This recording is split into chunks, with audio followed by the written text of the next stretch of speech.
Okay, you good? Yeah. I'm going to do this one to you, all right? Okay. All right, so I want to do one called Forget About Money.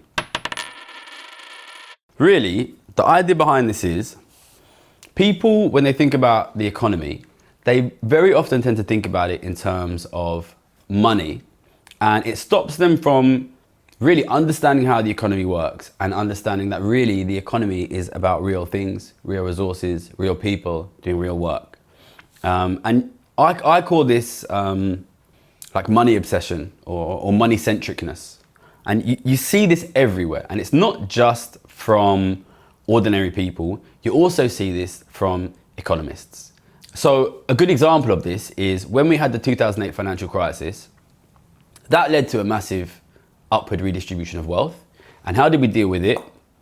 Slashing interest rates to zero, which is monetary policy, doing something with money, printing money, and quantitative easing, again, monetary policy, printing money.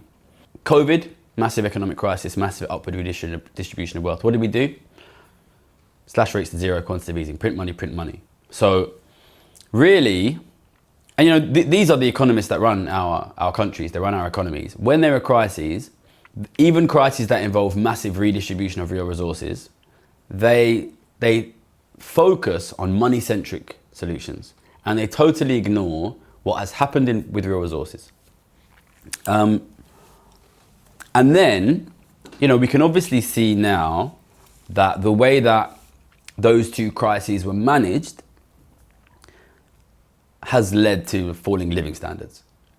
And I've been aware of this for a long time, and I've been critical of this for a long time, and I've been arguing about people with this for a long time. But when I argue with people about this, very, very often, regardless of whether they are on the right or the left or the center of the political economic spectrum, whatever you like, they tend to say, no, the problem is not real resources, the problem is money. So I always remember I did this master's at Oxford 2017 to 2019, and you're with a lot of like classic economists, you know, modern elite trained economists. And, you know, I was saying, you know, the problem is massive upward redistribution of wealth, you know, wealth is being lost by governments and the middle class, it's the same stuff I always say. And this guy said, no, the problem is just that we didn't cut interest rates far enough. This is a nice guy, by the way, like I would consider him a friend, you know, he's not an idiot, he's a smart guy, classically trained elite economist. And I'm like, dude, like we cut interest rates to zero. He's like, no, we should have cut interest rates to -3%. And it's like, his criticism is we just didn't cut rates far down enough. And I don't know if you ever saw the interview I did with the IEA. So the IEA, for those who don't know, is it's a very right-wing economic think tank. And I went and did an interview on their channel years ago when I was a lot less well known. It's worth watching, to be honest, it's quite funny. And I went on there against, is Mark Littlewood is his name? And he was very respectful, but he came out, and this is quite funny when you consider the story I just told. He said the problem is we shouldn't have cut interest rates to zero.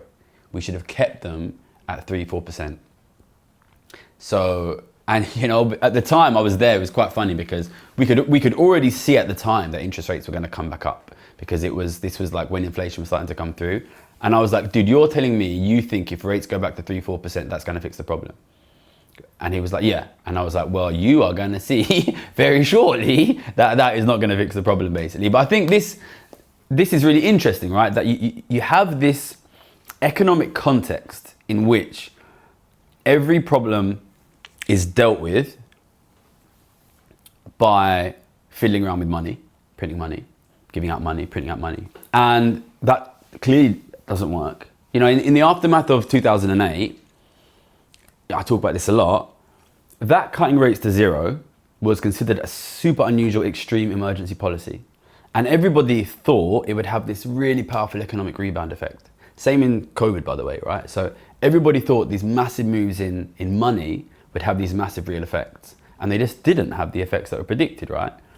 So even though we're like 15 years on, more than 15 years on from 2008, the lesson, and in a context of academic economists basically being fixated on the way to fix every problem is money, the last 17 years should really have shown us economists have overestimated the power of money specifically and monetary policy. That should be obvious.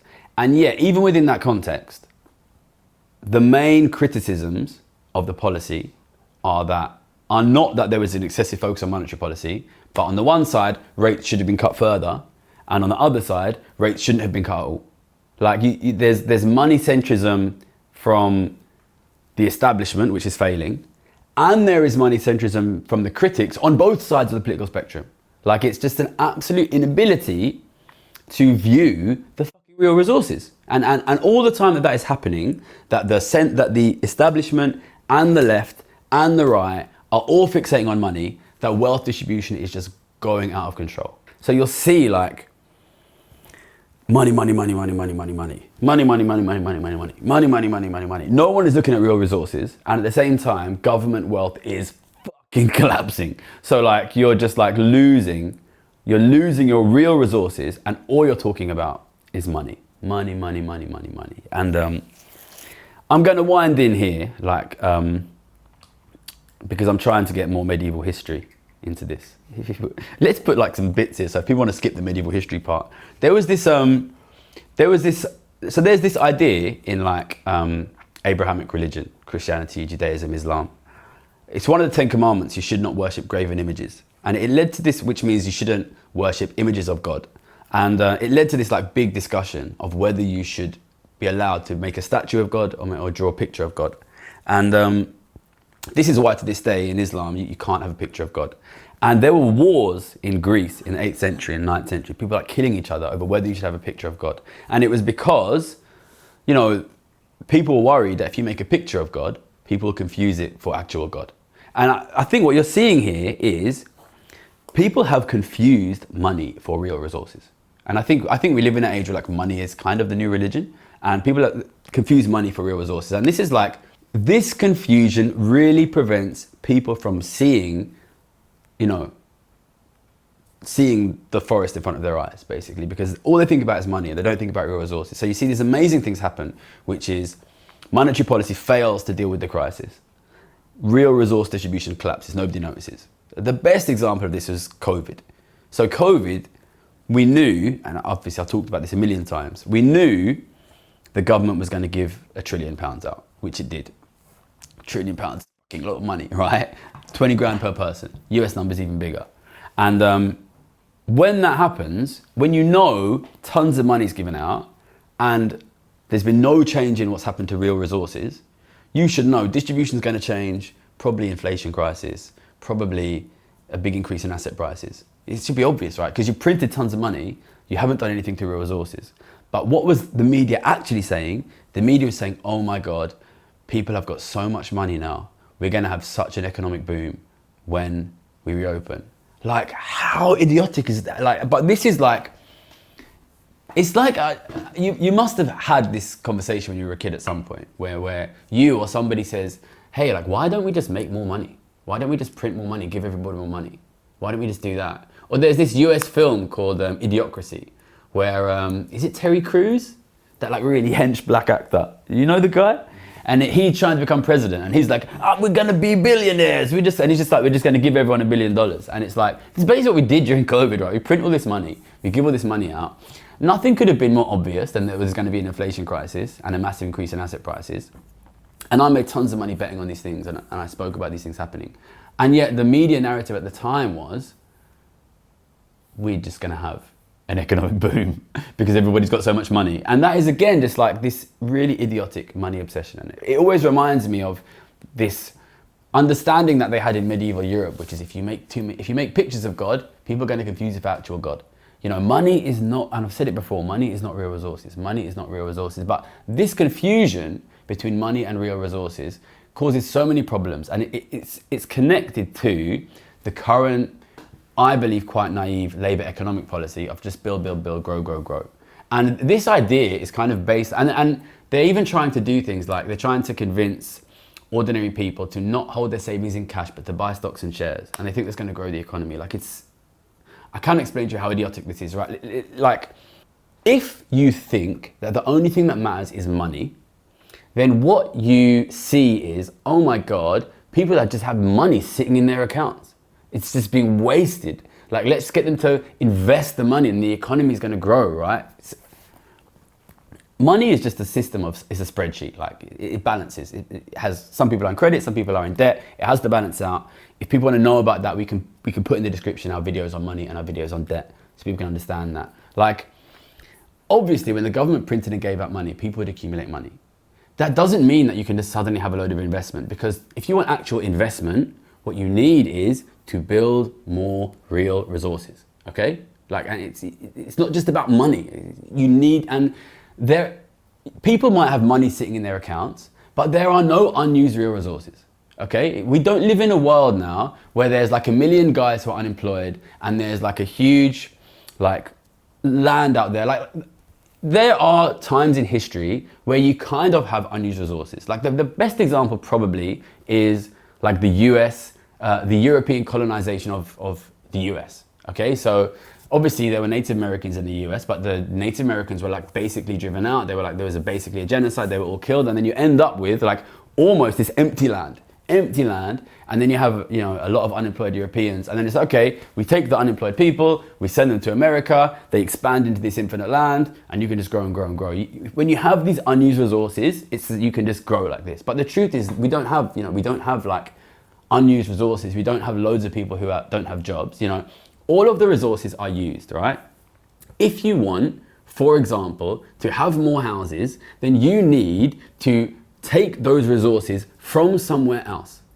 We don't just have a ton of builders and a ton of building materials just sitting by the side of the road to build the houses, right? You need to deal with the question of the distribution of real resources. And you see this all the time. You know, we get people in the comments saying, oh, Gary, you're talking about zero-sum fallacy. We can always make more resources. Okay, how? Because at the moment, everything is being used, okay? If you want to build more resources, that's fine. Somebody is going to have to consume less for you to be able to do that building, because the resources have to come from somewhere. Those builders that you need to build the houses, they are currently making fucking kitchen extensions and renovations for rich people's houses, okay? So you need to somehow get the resources from them. You see what I'm saying? The obsession with money leads to an assumption that we can just do things like building new housing or growing the economy without taking anything away from somebody, which you just can't. Because obviously it's this small-minded attempt to extend the economy of the individual to the country, which is, if I am here and I have £500,000 or whatever, say I've got £2 million in my account, I can buy a plot of land and all the resources and I can build a house. And what that is doing is I'm taking those resources, I'm outbidding somebody else for those resources. So from the perspective of an individual, I have money, I can build, I can create a thing, fine. In a society where all of the resources are already used, you cannot simply grow that economy, build those houses without taking those resources from somebody else. And what I am saying is, in an economy where you have this tiny group of people who increasingly own all of the resources, all of the assets, and have unbelievably enormous amounts of luxury spending, we should be reducing their consumption so we can grow the economy. And there's no other way to do it. There's no other way to do it. Listen, in the short term, it is a zero-sum economy. You cannot suddenly grow the economy. You need to devote resources to growing the economy, and those resources need to come from somewhere. You do need to deal with the competitive nature. And I think it's this money centrism that allows people to forget that the world is being used. There's no, you cannot go into the wild and fucking chop down the trees and build your house anymore. Like, everything is owned. Everything is owned. You cannot grow the economy without getting the resources from the guys who own the resources. The people who own the resources are the fucking rich. Either you tax the rich or you don't get the growth. And you have this, these very, very naive policies, which are just like, we're just going to grow, we're going to borrow from the rich, and we're just going to grow, But the rich are only going to lend you at a profit. So they are going to take the growth. The growth is all going to be for them. Either you deal with this distribution or you don't get the growth. So, to conclude the video, money centrism gives the illusion that we can grow at no cost to anybody. It is not true. We exist in a world of real resources. What really matters is the real resources. I would encourage people to go down the street, look at the buildings, look at the high streets, understand real resources, real people doing real jobs, making real things. And the distribution of those things matters. At the moment, real resources are being aggressively transferred away from the middle class and the working class and the government towards the super rich. That will lead to a loss in the consumption of the middle class, of the working class, and of government services. Assets are not sitting on the sidelines. Assets are not money. What matters is real resources. What matters is real distribution. If you do not focus on protecting your share of the distribution, I guarantee you the people who have passive income of 1 million, 2 million pounds a week will increase their share over time. Your share will decrease. Money is not the only thing that matters. You need to protect your share of real resources. Thank you.